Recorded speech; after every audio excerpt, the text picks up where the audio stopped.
Happy Wednesday to you. Mike C. Clinton here. We're going to jump right into it. Looks like we got a bunch of people on. That means that I would assume I've got some people sharing, and some of you have shared this and let people know that we are on.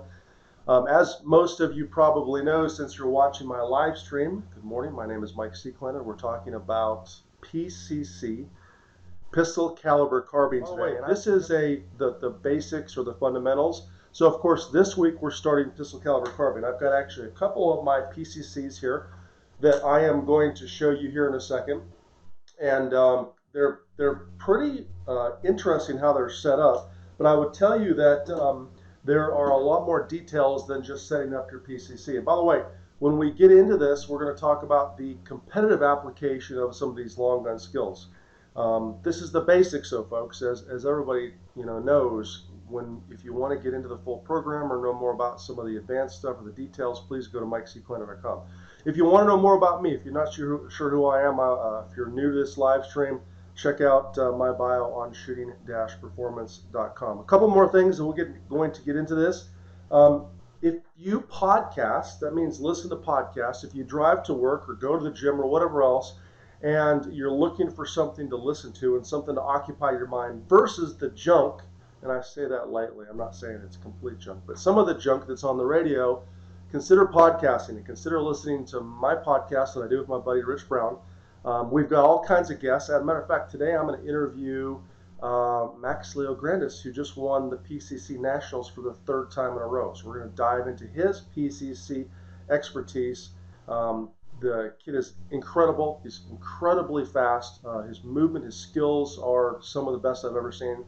So if you podcast, if you don't listen to my show, please check it out. Also on Facebook, go to Facebook and join the Facebook Training Addicts group. If you join the Training Addicts group, that's the open group. That's not the members group. So we post all kinds of stuff. I answer questions there. I always post a schedule for these live streams. Let's talk about PCCs. And by the way, folks, if you are doing this with me, if you have your PCC, I'm going to talk about the key details that I have been experimenting with in terms of the PCC. But do me a favor, grab your rifle or your carbine and double and triple check that you in fact have nothing in the chamber. One of the things about long guns is, it's very easy for us to clear them, but it's also very easy for us to, potentially have a piece of brass or whatever inside there. So when I'm doing this and actually tipping the long gun down, we're talking safety, safety, safety.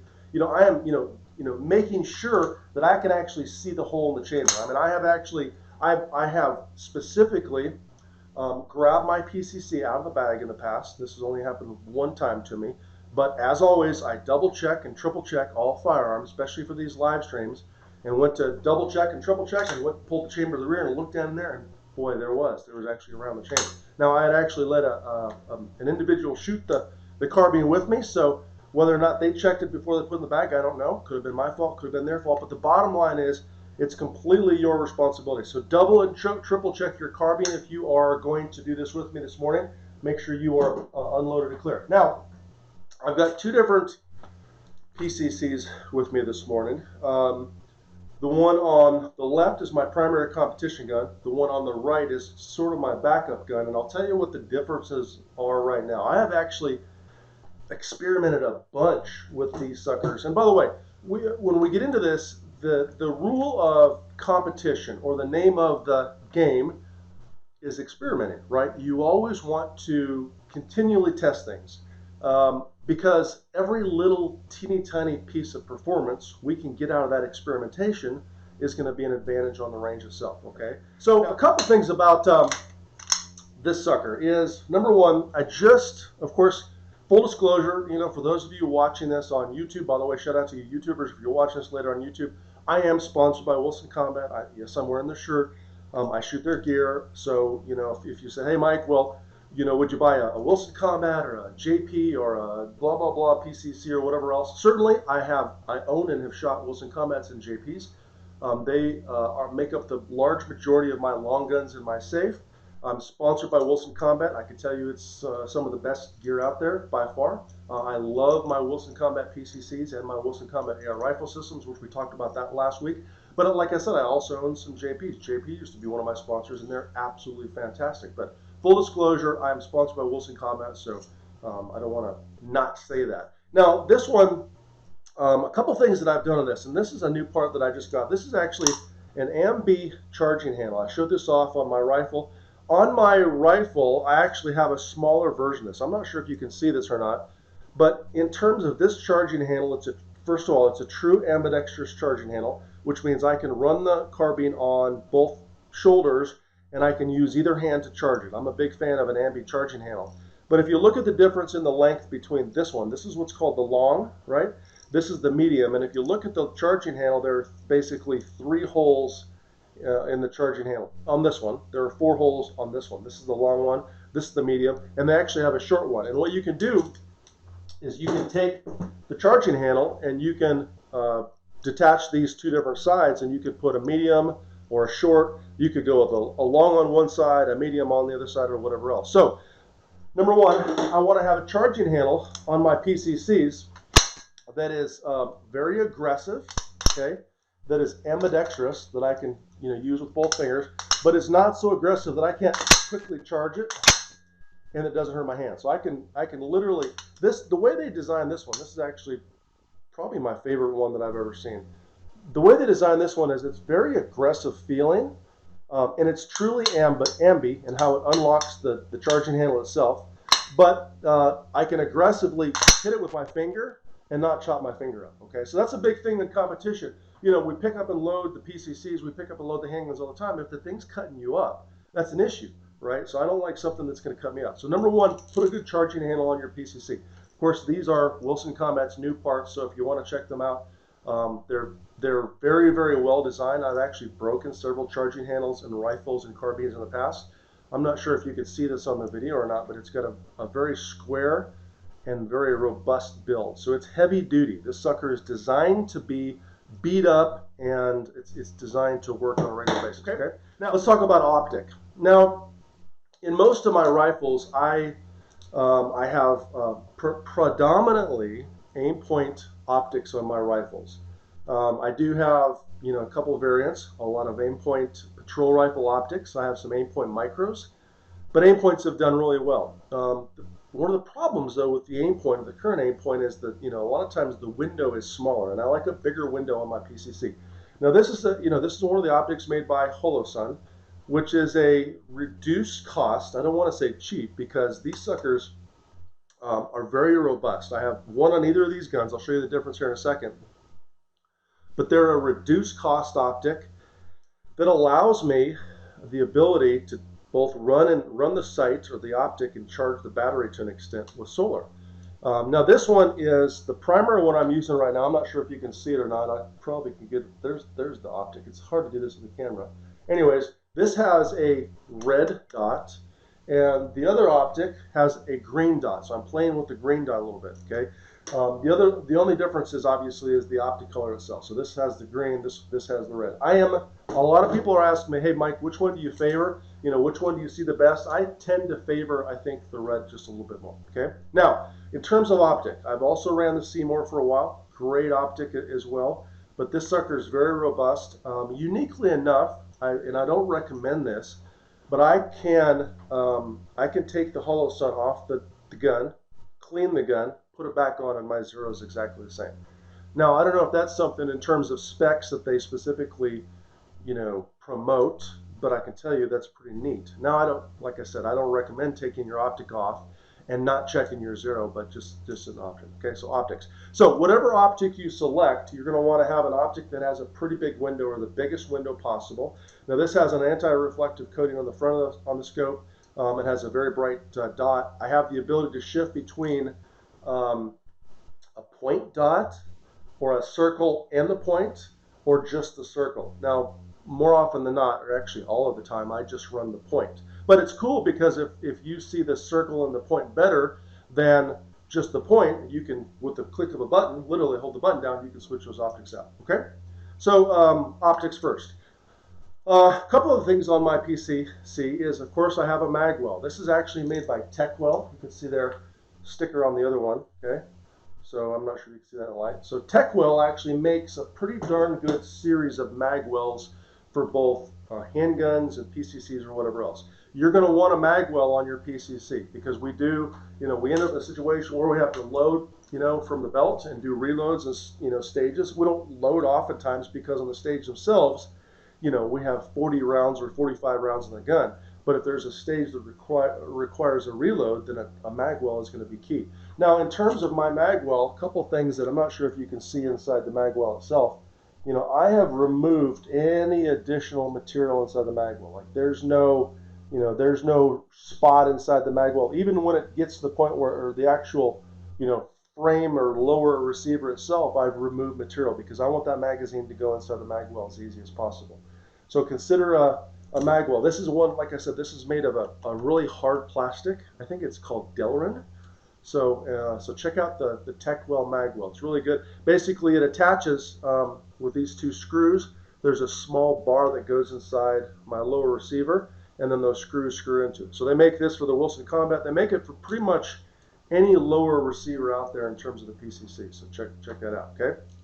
Also, I have on this gun and all of my rifles, I have ambidextrous safeties.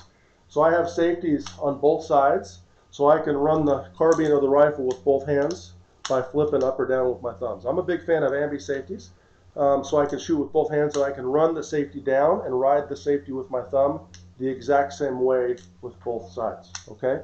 So consider potentially getting an ambi safety for your PCC. I think you'll be benefited by doing that, okay? Now, as far as handguards, let's talk about handguards. This is one of the longer handguards that Wilson Combat makes. This is a 14.7-inch pinned comp barrel, okay? So this is the shortest I can run on it legally without actually having, they're calling this a pistol caliber carbine pistol, I guess. It would be a pistol caliber carbine pistol, right? So this is the shortest barrel I can go with. I want, you know, typically most people are running about the same length. Nobody's running a longer gun. I don't think very many of the top shooters are running, for example, a 16-inch or longer gun, because, you know, we're constantly, you know, moving the rifle or the carbine off our shoulder into and out of ports and stuff like that. So we want the shortest barrel possible. Now, my handguard is as long as possible, and what you're going to want to look for is a handguard that is long, so you can take that lead hand and you can grip farther out on the handguard, right? I tend to grab it about there. Some people actually extend that arm even further out on the handguard. I tend to find with my arm slightly bent, I can move the gun better this way. And also a smaller handguard. Like a lot of the folks are running a smaller circular handguard. In this case, this has a rail on the top. You can mount things. I think Wilson Combat is actually going to play with the design feature there a little bit. We're going to try to get that a little smaller because for PCC, we don't need this. I mean, there's probably, well, that's not necessarily true. We may mount a small laser up there at points in time, but more often than not, we don't need this top rail, okay? What I want is I want a thin enough handguard that I actually grip it with my lead hand, and that hand or that thumb is not in the way. So when I grab the gun like this, I'm literally wrapping my hand all the way around the handguard. You know, some folks tend to shoot, you know, with that finger pointing, you know, toward the target. I tend not to, because I don't run a rifle like that, because oftentimes I'll brace the side of the rifle up against things. But the point is, I can do a full grip on the handguard itself with my thumb on top of it, and I can still see my dot. You know, my hand, it's not a big enough handguard where my thumb would get in the way of my dot, okay? So you're going to want probably a long handguard that's pretty robust, and then you can actually fully grab, okay? The next thing I want to talk to you about is the recoil control system in this carbine is unique in terms of how I control the recoil itself, right? And I can't show it to you yet because I don't have permission. I forgot to ask for permission. This has a proprietary, I'm not sure if I said that right, proprietary recoil control system that basically allows me to run a very unique spring setup and also very quickly change out the spring in the system itself. This is something that Wilson Combat will, I think, release pretty darn soon. But it's really important that you get your gun sprung properly. When I mean sprung properly, what I want to understand, I want you to understand, I've played with everything. So here's what I've played with. I have played with a heavy bolt system and heavy springs. I played with a light bolt system because you can't see it on the bolt itself, but they basically, Wilson Combat and most of these manufacturers make different bolts. In our case, we actually added a pretty heavy weight in the back side of the bolt. So it actually makes the bolt heavier, probably delays the opening or slows it down just a little bit. So I played with a heavier bolt, heavier springs, heavier bolt, super light springs, lighter bolt, light springs, light bolt, heavy springs. And what I'm finding is when you're playing with your PCC or setting your PCC up, I'm not looking at my ability to stop the gun from moving when I shoot it, right? What I'm looking for when I fire those shots is the dot recovery. There are some setups, and right now I'm favoring a heavy bolt and a medium to slightly heavier spring. So basically, the heavier the spring is, the more the recoil you're going to feel with the PCC, because the more it's pushing back in the bolt itself, right? But what I'm looking for is the faster the dot recovers, the faster you can shoot that second shot. So if you look at, Max or Josh Fralick, he was on my podcast, or some of these top PCC shooters, they're shooting splits that are so fast. If the gun is not recovering to the same spot, they would be all over the target, right? So what I look for is not necessarily how hard the gun is recoiling or hitting, but how fast that dot is returning. Like, is it there when I want to shoot that next shot? And I don't know what springs Max uses in his gun, but last year I know he was running a PCC setup that had a 308 spring in it. So he had a very, very, very heavy of the spring, okay? Jeff, yes, it does slow the bolt cycle, and that's what I want. I want to slow and delay the bolt cycle as much as possible because these are direct blowback. They cycle so fast and so hard. If I can slow it down or delay it slightly, that actually improves the recoil control, right? The gun cycles so fast, no human can outshoot the gun anyways, right? Think about this: if we change the sear out and turn it into full auto, it would I don't even know what it would have run, 800-900 rounds per minute or whatever it would be. But so the point is, I can't shoot fast enough to outrun the gun.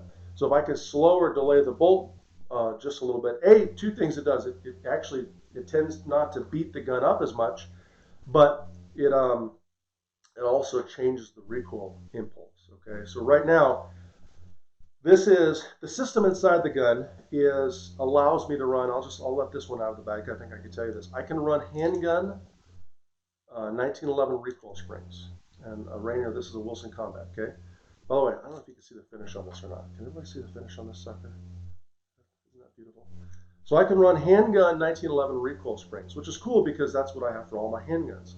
So I've experimented from a 10-pound spring all the way up to a 21-pound spring. And what I find is right about the middle is the most successful for me. But to be honest with you, I'm not done experimenting. This particular gun, the second gun, actually has a heavier spring in it, right? So I have an 18.5 spring in this one.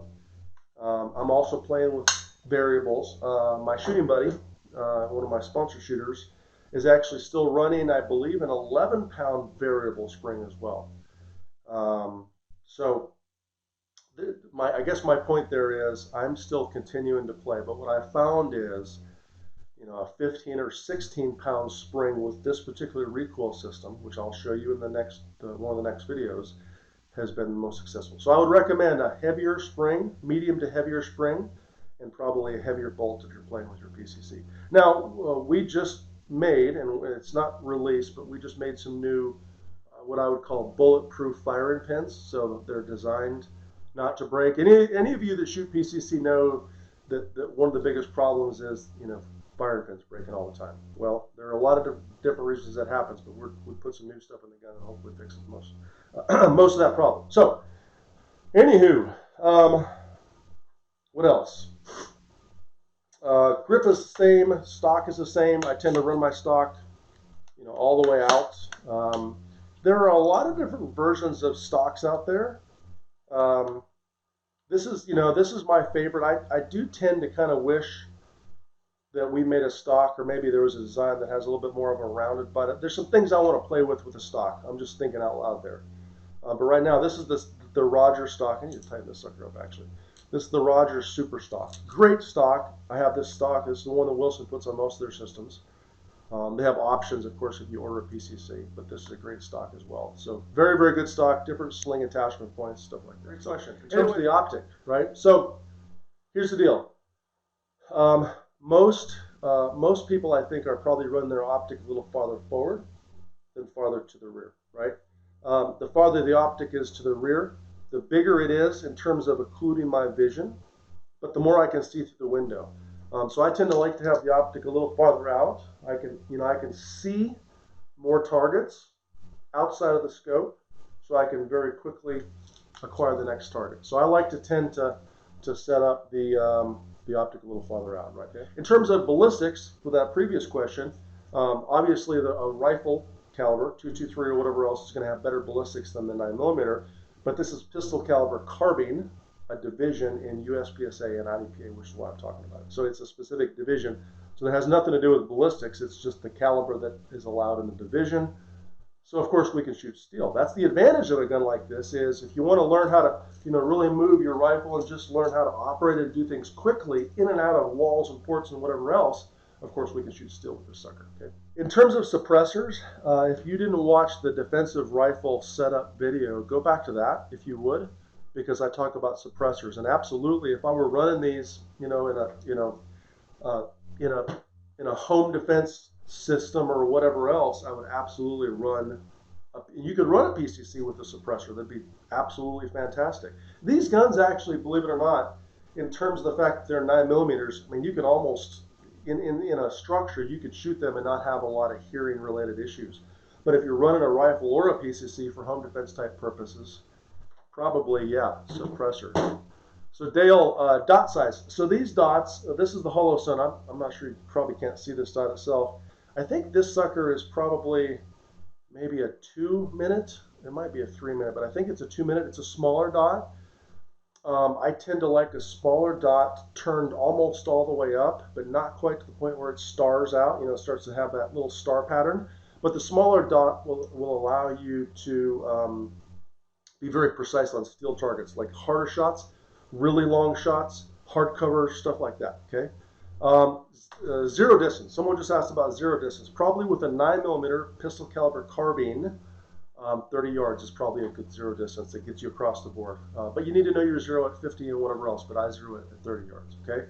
I think Alan just asked about reloads. So once again, full disclosure, I'm shooting Wilson Combat Ammo, so I'm shooting a 135 grain bullet loaded to, these are probably, my power factor was actually a 133, I think, at the Nationals, which is hot. It's hot out of this, but that same ammo I'm shooting out of my handguns, I don't feel a difference in terms of the recoil, but it's a 135 grain bullet. A little heavier bullet, a little softer shooting overall. Still very accurate and feeds very, very good. By the way, a lot of the ammo you're going to want to look at in terms of PCC, sometimes we load handgun calibers or cartridges longer so it feeds reliably. You're probably going to want to load those bullets a little shorter, not shorter than factory spec, be careful with that, but shorter so they feed out of the magazine up into the chamber. For example, if you wanted to go down the defensive or the tactical road, I wouldn't select necessarily a pistol caliber carbine unless I lived in a situation where maybe I could train more with the long gun, that I can shoot better if it's pistol caliber. Maybe I could train more at the range that I train at because of its pistol caliber, but obviously the ballistics are better with the rifle, so there's no tactical use there. Someone else asked about other sighting devices. For example, a lot of these guys are running an offset optic on the side. Some people are running a laser on the front of the gun, so they can actually be in a position where they can have the laser turned on and aim at a target in weird positions with the PCC.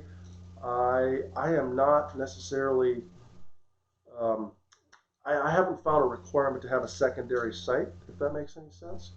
I'm not saying it's wrong to have like a lot of folks when they're doing a hard lean to the left or right-handed shooter will use that secondary optic mounted here at about 45 degrees. I find that if I just take my body and take this elbow on this side and point it up in the air, I can get around the position pretty effectively. In terms of the 3x prism, I think it was Dan that asked that question potentially.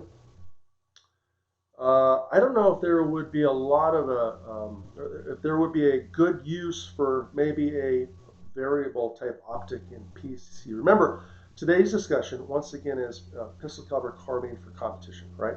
So I don't know if we would use something that's multi-powered or a magnifier or a scope that we can adjust up or down. We're shooting targets at distances that are very close. They're 10 yards away to 30 yards away. So there's magnification, I think, would slow the process down. I wouldn't want magnification on this. Obviously, there's no way for me to shoot this gun without using my left eye now. Like, I can't get my right eye behind the optic.